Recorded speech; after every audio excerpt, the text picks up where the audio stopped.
ప్రపంచంలో ఎన్నో వింతలు విశేషాలు కనిపిస్తున్నాయి. అందులోనూ అల్లూరు జిల్లాలోని మరిన్ని విశేషాలు కొండ కోణల్లో ఎన్నో ఉన్నాయి.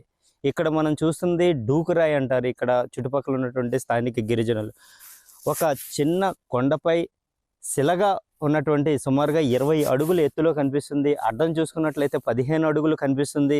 ఒక శిలగా ఉన్నటువంటి ఇంత భారీ బండరాయి నిలబడిందంటే ఎంతో ఆశ్చర్యంగా కనిపిస్తుంది. పురాణ గాథల్లో ఎన్నో భీముడు ఇటువైపు వచ్చి ఇటుగా వచ్చినటువంటి ఓ పంది గురించి దీన్ని తీసుకొచ్చి ఇక్కడ పెట్టినట్టుగా ఈ మహాభారతంలో ఉన్నటువంటి కథలాగా ఇక్కడ స్థానికులు చెబుతున్నారు.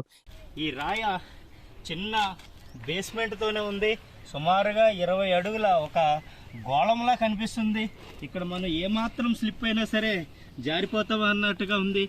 మనం చూస్తున్నటువంటి ఇదొక ప్రపంచంలోనే ఎన్నో వింతలు ఉంటాయి. అల్లూరు జిల్లాలో ఈ డూకురాయి తడిగిరి ప్రాంతంలో ఉంది.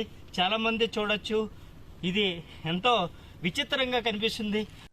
మా గ్రామంలో ఆటవి ప్రాంతంలో ఉన్నటువంటి డూకురాయి అనేసి పేరుతో ఉన్నటువంటి రాయిని చాలా పూర్వకాలం నుండి ఇది కనిపిస్తుందండి. మేము చిన్నప్పటి నుండి మా స్నేహితులతో ఈ అటవీ ప్రాంతంలో వచ్చి కట్టెలు, పశువులు, కాపులు వచ్చినప్పుడు ఈ రాయి దగ్గర సేద తీర్చే వాళ్ళము. ఈ డూకురాయి పర్యాటక ప్రాంతంగా అభివృద్ధి చేయాలని స్థానిక ప్రజలు కోరుతున్నారు. ఈ డూకురాయి ఎన్ని తుఫాన్లు వచ్చినా, ఎన్ని ఉపద్రవాలు వచ్చినా చెక్కు చెదరకుండా ఉంటుంది. రాత్రి సమయంలో శబ్దాలు వినిపిస్తుంటాయి. ఇది కళ్ళారా మేము గమనించడం జరిగింది. ఇది వాస్తవమని మేమైతే తెలియజేస్తున్నాం. ఇలాంటి వింతలు విశేషాలు చూడాలంటే అది అల్లూరు జిల్లా మన్యం కొండ కొనలకే సొంతం.